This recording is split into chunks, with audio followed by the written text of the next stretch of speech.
Hey guys, so just doing a quick small short vlog about my quarantine self. It's been 2 weeks now that we're in the house. We are now mandatory shut down. You're gonna hear noise in the background because that's everybody in the house because we can't leave.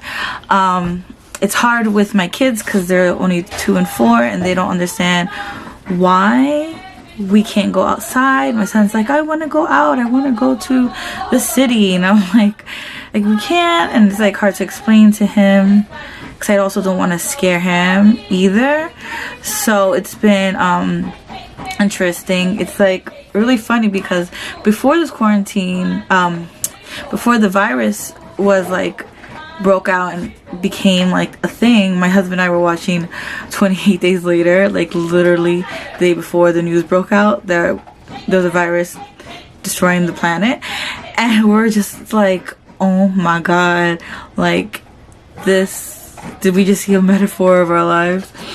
I don't know, I just found that funny. And probably other people wouldn't find that funny, but I, for some reason, find that hilarious.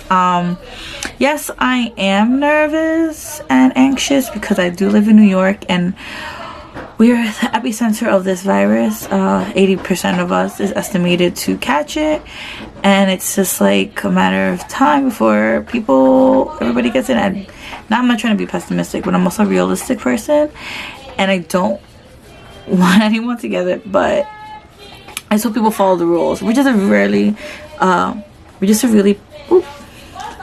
really populated city, well, state, and my husband is an essential worker, so of course he's out in the public. He's a bus driver, so he is constantly surrounded by people and who could possibly carry the disease, which we don't want them to carry it, but it can happen. And I mean, I said disease, I mean virus. Disease, virus, I'm not sure, but yeah, so he's of course very nervous every time he leaves the house to go to work. Also, my mother-in-law works in a hospital, and then her husband's also a bus driver, so they're all out and about, not wanting to be out and about, but are forced to because they are essential workers. And it's so funny, I have to say, like, you see in like this time who are the people who are needed, and people always did grade restaurant workers and grocery store workers,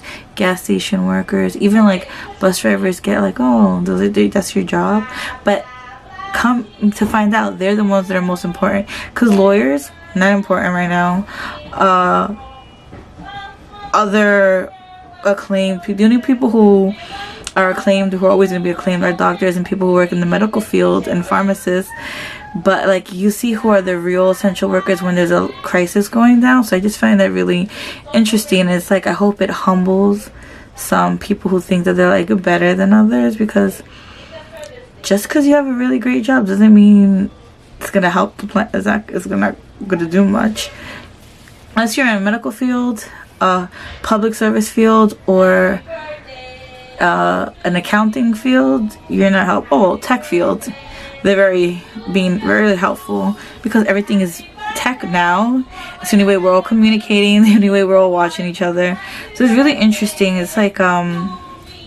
And then my son is doing remote learning, which is funny because I didn't want to send him to school in September when he first started. I wanted to homeschool him. My husband was like, well, you're not homeschooling him, blah blah blah.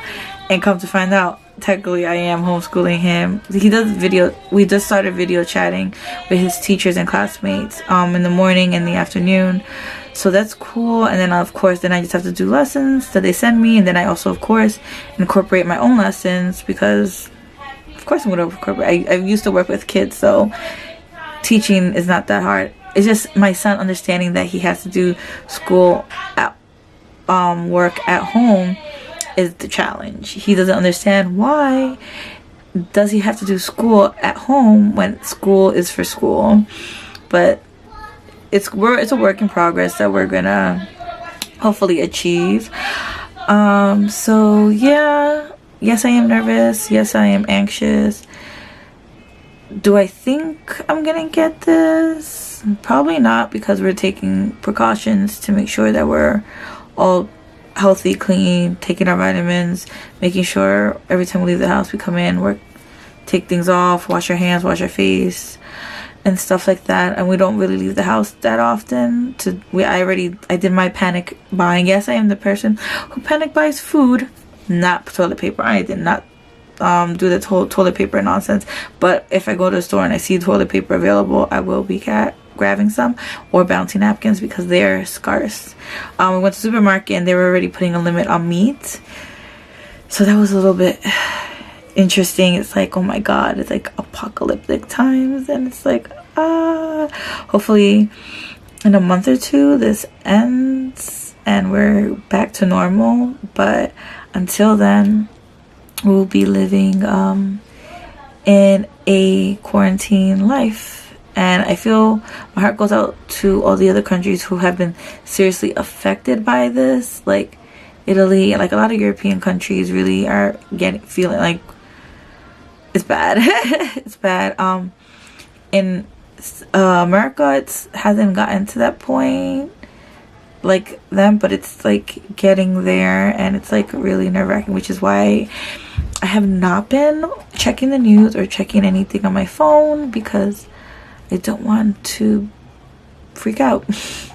Don't want to freak out, because for some reason, like, I didn't think I had anxiety, but then every time I like look at the news or look at the numbers, I start getting like this tension in my shoulders, and my hands start to get itchy, and it's like my chest starts to hurt, and then I realize, oh my god, I'm having an anxiety attack. So I've been trying my best not to look at the news and not worry as much, just enjoy the moments here at home with my kids as they drive me crazy, because a mother of 2 toddlers, if you have little kids, you know they drive you insane, because they want something every 5 minutes. It's like, oh my god, can't you just get it yourself? But they can't. So yeah, even people who have older kids, like, they're trapped at home. I sympathize for all parents right now. Your kids can't leave the house, and hopefully we get good weather. We only had one really good day, so the kids were able to go to the backyard and play, but it was only one day so far in the past 2 weeks. So hopefully it stops raining, stops being cold, becomes a little bit sunny and warm, so that they can at least be outside all day, and maybe we could do some lessons outside. But yeah, of course, I'm in this video, after I finish my talking, I will show clips of what we've been doing and little fun we've had so far. Being in quarantine, it's so funny saying that, because like, it's like what you hear in movies. You hear my son in the background, come on Zoe. So it's just like surreal, really. I feel like it's surreal, and I'm like nobody. I'm like just doing this vlog to like record this and see what's going on, so I can look back in a few years and be like, oh my god, that really happened, because this is like not real, and it's crazy.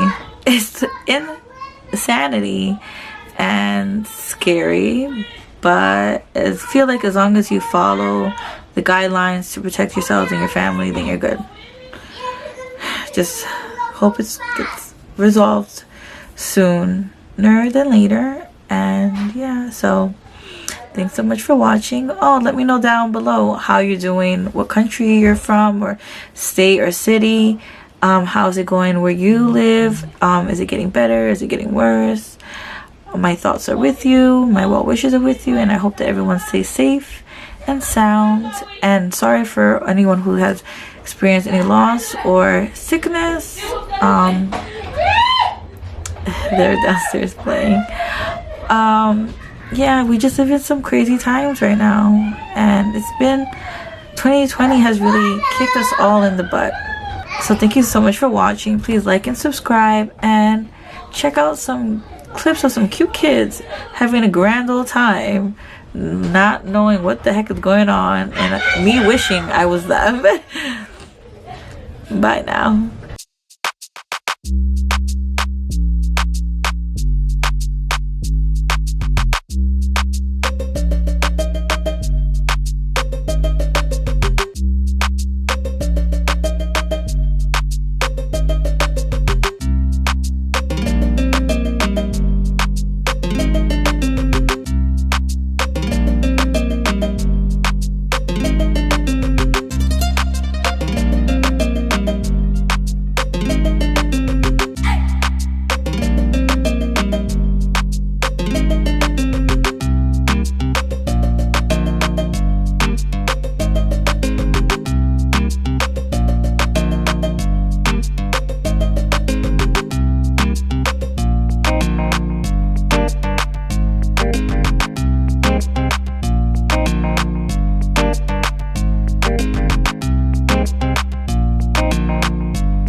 you up to, messy boy?